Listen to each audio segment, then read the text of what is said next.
Fondée sur l'illusion, le mythe, les fables et les mots. L'Algérie craint, plus que n'importe quoi, le réel, le véridique et l'authentique. La vérité est leur pire ennemi. L'épée de Damoclès qui inquiète leur ébriété existentielle. Le cauchemar qui pourrit leur rêverie. Quand la vérité est l'ennemi, le mensonge devient un acte de résistance. Là où la réalité et la factualité sont une menace assaillante, le mensonge et la falsification deviennent un bouclier de protection, une forteresse et un refuge, un acte de patriotisme, un instinct naturel d'autodéfense. Croire les mensonges est un devoir de citoyenneté. L'Algérie est un pays où tout le monde doit mentir à tout le monde. Se mentir à soi-même et croire ses mensonges.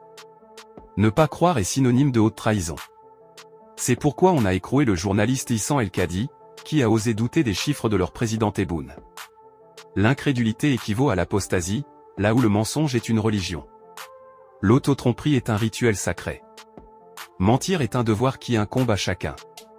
Ils sont en compétition ouverte de mensonges, où chacun veut dépasser les autres. Le bon citoyen c'est celui qui produit le plus de mensonges, et les canulars les plus inouïs. L'effronté incapable de rougir, et qui ne commet jamais le bon sens. C'est pourquoi leurs bobards atteignent des limites inimaginables, que les traités de fous seraient trop mous. L'héroïsme chez eux consiste à parer la vérité et contrer le réel. Ce qui fait que leurs grands héros ne sont autres que leurs grands menteurs. Tebboune et leurs Achilles, Lanchakra et leur Ulysse, Sophia Belaman leur Jeanne d'Arc. Les Algériens sont les Vikings des contre-vérités et les Tatars de la fabulation. Je vois une route pavée de roses et bordée d'étoiles. Je vois venir d'énormes richesses et des mers de bonheur. Réjouissez-vous, ô peuple de Bouzbaa, descendants des martyrs. Le mensonge est le seul programme politique en Algérie. Les responsables de ce pays doivent mentir et défendre leurs mensonges. Le bon politicien c'est celui qui assure l'approvisionnement des citoyens en mensonges, et œuvre pour éviter toute pénurie en illusions. Raison pour laquelle les Algériens ne se soulèveront jamais, tant que les produits de base sont disponibles. À savoir le mensonge et l'illusion. Quant au pain, le lait, l'huile, l'eau, etc., ce ne sont que des produits de luxe. Leur régime ment et prouve le mensonge par un autre. Ils corrigent l'erreur par l'erreur et effacent un mensonge par un autre plus gros.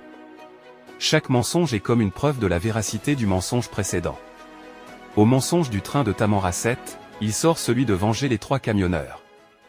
Puis il prétend récupérer des milliards de dollars auprès d'une seule famille, et cache son mensonge par celui de l'adhésion aux briques, et puis vient le mensonge de Fiat etc. Le plus ce régime sombre le plus ses promesses prennent de l'ampleur. Et le plus il ment, le plus la populace le croit. Il s'accroche au mensonge car l'alternative n'est que la réalité amère. Il redoute la vérité comme l'accro qui a peur de la sobriété et le sevrage. Le schéma politique chez eux, montre un funambule qui marche sur un fil de mensonges, dont il ne voit pas le bout, et qu'il essaie d'étendre le plus loin possible. Et en bas le troupeau qui le supplie, allez, s'il te plaît, mens. Mens de grâce n'arrête pas de mentir. Voudrais-tu par hasard qu'on se réveille, qu'on se regarde dans le miroir et qu'on découvre qu'on est sale, maudit, gueux, voleur, bâtard, prostitué et risé de tout le monde? Les Algériens sont dans une éternelle fuite en avant. Le déni est leur 6e sens. Ils nient l'évidence comme les normaux rejettent l'ineptie. Ils mêlent le mensonge à l'effronterie, tellement qu'ils peuvent te dire le Maroc c'est l'Algérie par exemple, ou que ce sont les Marocains qui passent leur journée dans des files d'attente. Telle une prostituée qui dit à ses clients qu'elle est vierge et chaste. Ils disent à ceux qui les humilient qu'ils ne sont pas humiliés. Ils veulent convaincre les témoins de leur honte qu'ils sont fiers et dignes. Ils tentent de persuader les témoins de leur misère qu'ils sont riches. Aux spectateurs de leur bassesse, ils disent qu'ils sont une race de rois. Ils sont comme un clown sur scène qui veut convaincre le public, que les rires ne le visent pas lui mais quelqu'un d'autre. Et qu'il est un clown respecté et respectable. Ils tentent de démentir tout ce que le monde voit, et veulent camoufler le patent et cacher le manifeste. Ils sont une risée têtue et obstinée qui refuse de reconnaître son statut. Une honte sans vergogne et une humiliation qui ne rougit jamais. La logique n'a pas accès dans ce pays. Et par conséquent, les concepts de vrai et faux y sont inexistants. Le bien fondé d'un propos en Algérie, n'émane pas de sa conformité avec la logique ou l'expérience, mais du ton avec lequel il est émis. Quel sous-sol de la sécurité militaire? Quel sous-sol de la sécurité militaire, monsieur? Vous êtes venu d'où? Vous êtes au service de quoi? Vous êtes au service de qui? Leurs responsables croient que le fait de parler fort, c'est avoir raison.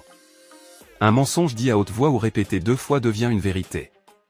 C'est pour ça que leurs présidents, ministres et responsables locaux ne parlent jamais calmement. Et même quand ils feignent le calme, avec le premier mot de contestation ou de discussion, ils s'enragent et font taire l'intervenant. Ils sont toujours tendus, inquiets et fuient les questions sérieuses. Ils sortent leurs yeux et élèvent le ton, et si quelqu'un ose discuter ils le réprimandent.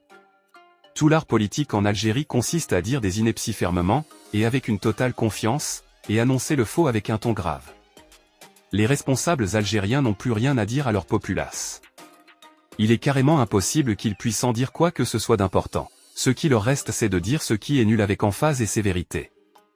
Ils ont la conscience du criminel, qui veut faire passer sa marchandise vite et sans trop parler, du dealer qui te donne une boîte vide dans le noir et à chaque question de ta part, il te dit chut, je te dis qu'il y a de la marchandise dedans, tu vois pas qu'il y a du monde à côté? Tu veux nous exposer au regard ou quoi? Tout l'art oratoire de leur président consiste en 3 éléments. 1. Énumérer les progrès et projets chimériques et ridicules qu'il a réalisés, et promettre d'autres plus gigantesques dans un futur qui ne viendra jamais. 2. Feindre l'objectivité et dire que tout n'est pas rose, et qu'il subsiste de minimes problèmes, qui sont souvent les spéculateurs et les complots marocains. 3. Promettre de sévir contre ces partis qui perturbent la marche du pays et entravent la politique du président.